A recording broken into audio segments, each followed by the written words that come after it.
Yang laporannya dokter itu jalan, tapi butuh proses, butuh waktu gitu, karena banyak banget yang harus dipanggil gitu. Kayak hari ini aja, hari ini DRL dipanggil ke Polda, ya. Hari ini saudara Richard dipanggil ke Polda. Tapi nggak tahu guys datang apa enggaknya. Nah kalau misalnya dia nggak datang jadinya molor lagi ya. Jadi makanya dokter berharap saudara Richard Lee atau Richard datang ya ke panggilan Polda. Jangan nggak datang itu, biar urusannya itu cepet beres, biar masyarakat juga pada tahu gimana nih dokter yang salah atau Richard yang salah, kan gitu, bener nggak? Itu jadi jangan di bolak-balik, jangan diserang pakai bujernya DRL gitu. Kalau Dotif tuh mangkir, Dotif sudah datang loh ke Jakarta Selatan itu. Berarti yang banyak laporan siapa? Kan Dotif aja yang dilaporin bolak-balik aja datang loh kooperatif. Masa sih itu DRL yang dilaporin gak mau datang panggilan Polda gitu ya. Kalau misalnya ini hanya jawab yang tentang terima alam, kalau udah pakai hampir 3 bulan udah boleh pakai setiap hari kan ya dok ya? Kalau udah terbiasa nggak ada masalah, saya udah boleh tiap hari. Tapi kalau udah dipecat dari DPR, setidaknya itulah harapan banyak masyarakat terhadap Uya setelah dia salah mendiagnosis di dalam kasus mafia skincare.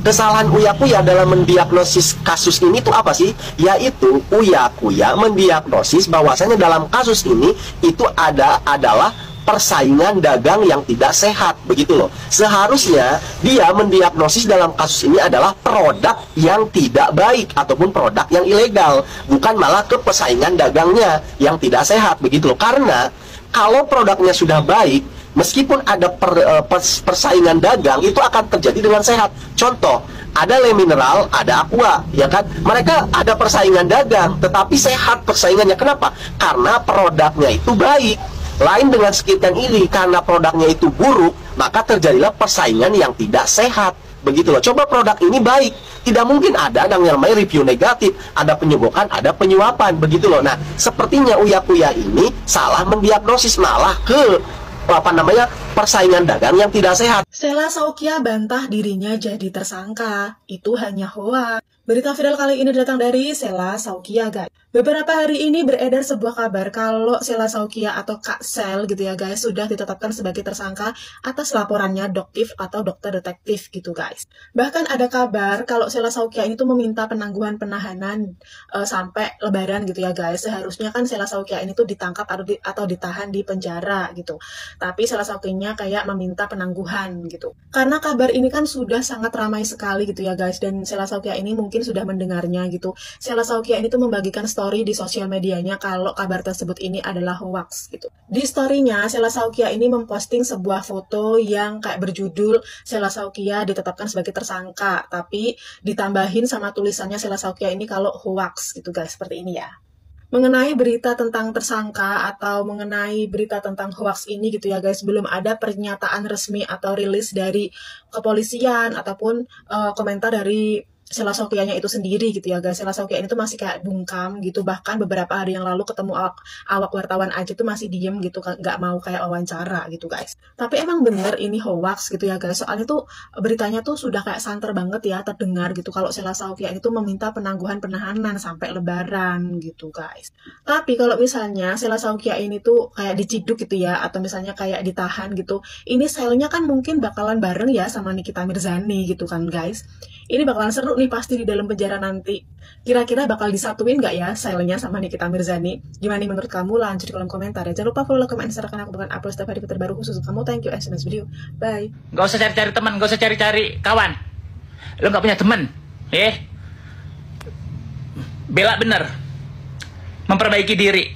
Da Vinci, oke, memperbaiki diri. Si Bunda itu satu lagi tuh juga memperbaiki diri. Lu doang yang lawan. Lu doang jadi pembenaran. Sayangku, Jadi banyak banget berita yang beredar, sampai banyak juga yang DM Kasel. Katanya apa benar kabar di luaran sana Kasel itu sudah menjadi tersangka dan ada penangguhan sampai lebaran nanti. Ya, itu berita bohong. Itu berita fitnah. Itu penggiringan opini. Nggak benar semuanya. LP Kasel ke orang itu, LP orang itu ke Kasel, semuanya masih dalam tahap klarifikasi wawancara. Ya, klarifikasi ke Kasel ataupun ke saksi-saksi. Jadi untuk berita yang beredar di luaran sana tentang tersangka, tentang penangguhan, berita bohong. Kasel minta doa terbaik aja. Jadi kalian bisa tandain nih yang koar-koar dibilang Kasel itu tersangka, penangguhan sampai lebaran, ya. Kalian tandain orangnya, besok-besok kalau dia ngomong jangan dipercaya lagi. Berarti dia suka menyebar berita bohong. Ya sayangnya, mohon maaf lahir batin. Ya, Niki sering DM-an sama telepon sih. Cuman telepon belum pernah saya angkat, tapi DM-an dia sering.